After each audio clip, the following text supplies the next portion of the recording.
Ahora nos toca ver la doctrina del rapto de la iglesia. Y para ello tengo aquí una línea del tiempo que nos va a ayudar a entender cómo se fueron dando las cosas. En el año 33 empieza la era cristiana con la llegada del Espíritu Santo formando la iglesia. En el año 300 tenemos al emperador Constantino uniendo el cristianismo con el Estado. Más adelante tenemos un personaje, un mártir llamado Juan Hus, que en el año 1417 él habla que hoy matan al pato silvestre, pero se levantará el cisne que no van a poder derrocar. En 1445 tenemos la primer Biblia impresa por Gutenberg. En 1517 tenemos la Reforma Protestante y aplicándola a nuestra nación, tenemos que el descubrimiento de América fue en 1412, pero en el descubrimiento de América lo que se hizo fue cristianizar a través de un cambio cultural y haciendo una cultura religiosa. Nosotros hoy entendemos que no era una cristianización, sino debería haber sido una evangelización.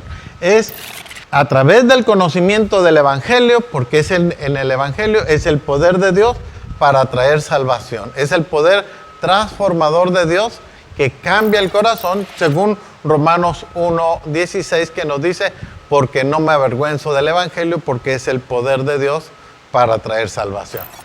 Al mismo tiempo, necesitamos comprender que este tiempo de la conquista y de la independencia de México y de la Revolución Mexicana, hay cambios teológicos, cambios espirituales que han venido revolucionando el pensamiento. Pero yo quiero enfatizar algo. Desde el principio de la era cristiana hasta la Reforma, los cristianos decían Maranata, Cristo viene. El apóstol Pablo dijo Maranata, el Señor viene. Surge un cambio después de la Reforma. A partir de que la gente empezó a tener una Biblia en sus manos, se empezaron a hacer preguntas importantes que hoy vamos a ver aquí con el pastor Isaí y después con el pastor Mario, explicándonos qué ha pasado en estos últimos 500 años. ¿Qué tal? Qué bueno que nos puede sintonizar, qué bueno que nos puede ver. Bueno, como decía el pastor, en el 1517 surge la Reforma. Empieza a surgir un despertar espiritual donde todos empiezan a tener un hambre, un deseo de conocer la palabra de Dios y empezar a leer la Escritura, escuchar los predicadores, escuchar el mensaje. Y como dice el pastor, surgieron varias preguntas cuando se leía el Apocalipsis, pues había una relación. Acuérdese que en ese entonces la iglesia tradicional y universal tenía un poder político, financiero, y de tal manera que era sumamente poderoso.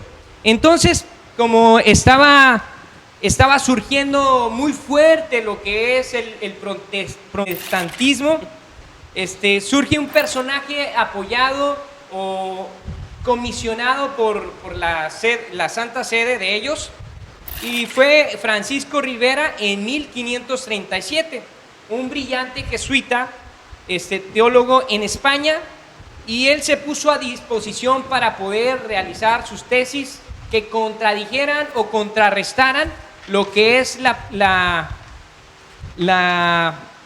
postura protestante o que se había estado predicando o viviendo. En el 1590, Rivera publicó un comentario sobre el Apocalipsis de 500 páginas, como una contrainterpretación. ¿A cuál cree? A la predominante, que era la protestante. Y en esa contrainterpretación, pues todo lo que identificaba a la iglesia como la Gran Babilonia, como viene explícito en el Apocalipsis. Él simplemente dijo, en este tiempo no, ¿y cómo cree que lo hizo? Lo aventó hasta el final de los tiempos. Por eso surge lo que es la teoría del futurismo. A esto se le reconoce como la teología del futurismo. Y entre esos le dan ciertas características específicas a ciertos acontecimientos bíblicos según ese personaje. Entre esos, el anticristo es un solo hombre y es sola su intención y no el papado.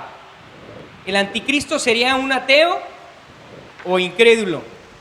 Y él no se revelaría sino 7 años, ¿de cuándo cree? Cuando empiece el Apocalipsis. Se sentaría en el templo de Jerusalén, haría pacto con los judíos, se llamaría a sí mismo Dios, perseguiría y blasfemaría a los santos de Dios, traería la abolición de la religión cristiana, renegaría de Jesucristo, mataría a los 2 testigos de Dios y tendría la conquista del mundo. Entre otras interpretaciones polémicas que él hizo, después de este personaje, surge alguien más que toma sus estudios. En el año 1731, Manuel de Lacunza, otro jesuita en Chile, y también toma sus escritos y también profundiza en el Apocalipsis, profundiza lo que es en Daniel, pero a la perspectiva, a la visión, en este dado caso de la iglesia universal o tradicional, y empieza a publicar varios libros. Entre uno de esos libros que publicó del año 1731 se llama La venida del Mesías en gloria y majestad, donde también especifica el rapto y donde él pone ahora sí las bases fundamentales del rapto. Sus publicaciones usted las encontrará como Josafat, rabino de Ben Nezra, en 1791. Así que puede usted ver toda esta información más amplia en internet, así que puede consultar. En el año de 1825 surge, pues, si vemos el panorama histórico, mientras en México está terminando la independencia, del otro lado del mundo, en Irlanda, en Dublín, surge un movimiento llamado los Hermanos de Plymouth, los Hermanos Libres, las asambleas de hermanos. Y este movimiento, bueno, es conformado por Nelson Darby, que fue uno de los principales líderes, pero hay otro personaje también, Francis Newman. Y Francis Newman es un famoso cardenal católico romano, y junto con Darby crean esta asamblea de los hermanos de Plymouth, donde se reunían a estudiar la palabra de Dios, a estudiar las profecías, y se rehúsan a seguir lo establecido por la iglesia tradicional, el papado. Entonces ellos empiezan a separarse y se les conoce como los hermanos de Plymouth. Se establecen en Dublín, después emigran a varios lugares, incluso también en Estados Unidos, en la Gran Bretaña, pero tienen su fundación, o donde se fundamentan o empiezan, es en Dublín. En el año de 1825, los hermanos Plymouth. Ellos creían, o iniciaron creyendo, como la iglesia primitiva, el compartimiento del pan, la sana doctrina, pero abrazaron una postura o un pensamiento que surgió en 1537 con Rivera, en 1812 con Lacunza. Lo abrazaron con tan fuerza que fue el rapto de la iglesia. Se les consideró, sí, los primeros protestantes, sí, pero traen un concepto muy marcado de los jesuitas, del pensamiento de la iglesia tradicional, el rapto de la iglesia en secreto. Después los hermanos Plymouth, como que hay un conflicto entre ellos y se separan, y Nelson Darby se convierte en un evangelista, un predicador, pero él ahora no hay un acercamiento con sus antiguos hermanos, los hermanos Plymouth, porque él abraza muchos pensamientos. Entre ellos se le conoce en la teología como el padre de la dispensación. ¿Por qué? Porque él empieza a hacer las eras. Y empieza con la era de la inocencia, empieza con todo lo que conocemos de la teología de las dispensaciones, lo fundamenta Darby. Pero no termina esto aquí. A pesar de que ellos son protestantes, sí, porque protestaron en contra de la iglesia tradicional, pero toda la teoría del rapto la abrazan de Rivera, de Lacunza. Ellos la absorben. Y después de ellos surgen otros dos personajes más.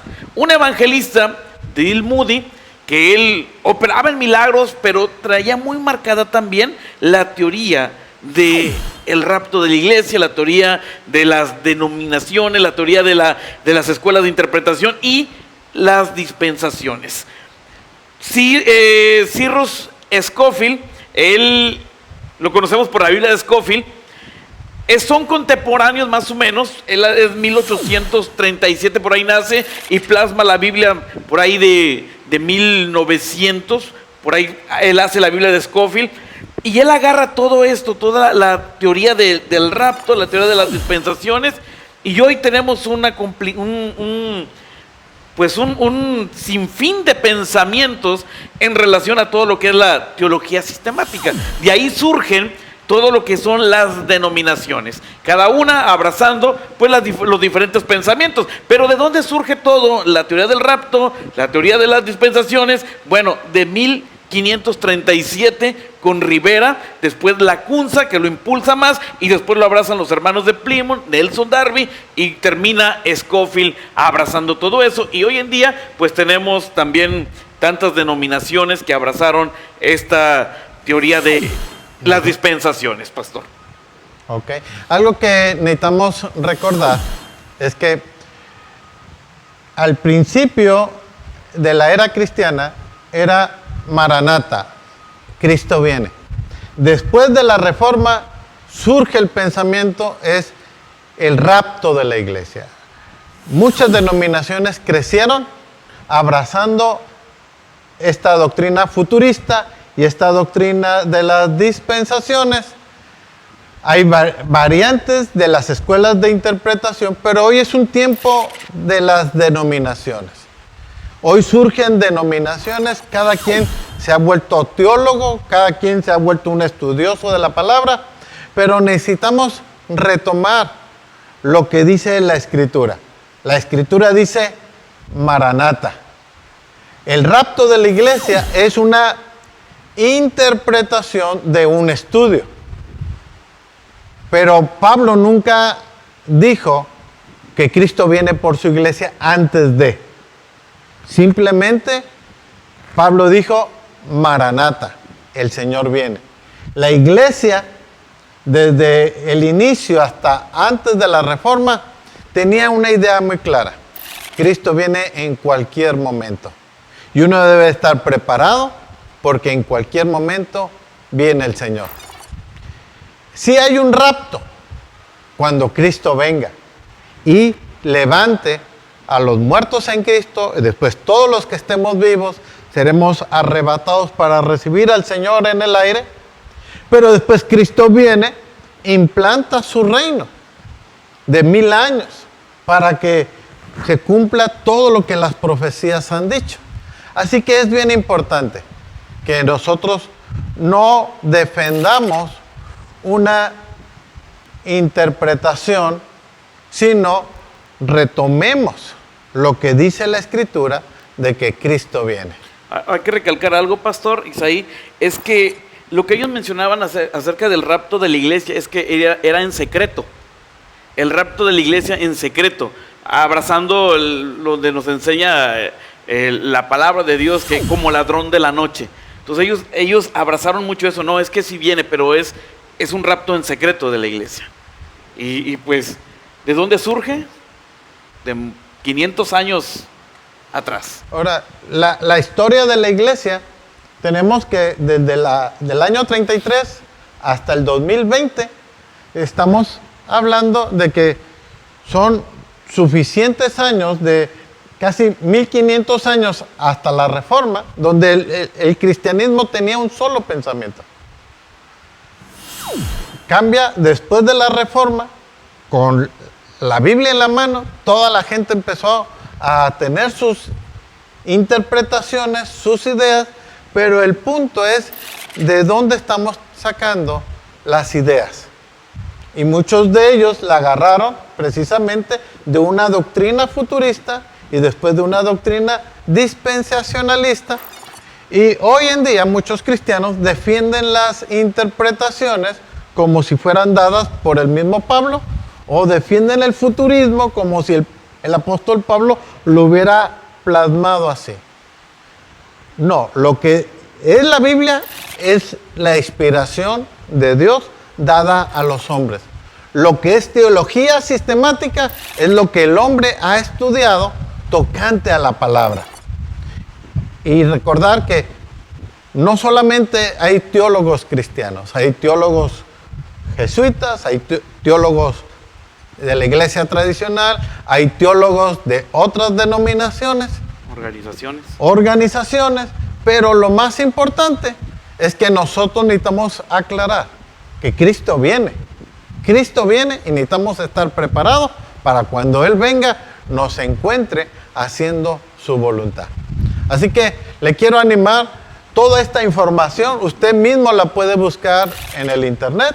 No estamos descubriendo nada, simplemente estamos plasmando una línea del tiempo para tratar de entender en dónde estamos y cómo se han venido dando los pensamientos que han venido formando muchas denominaciones y muchas creencias. Que Dios le bendiga ricamente.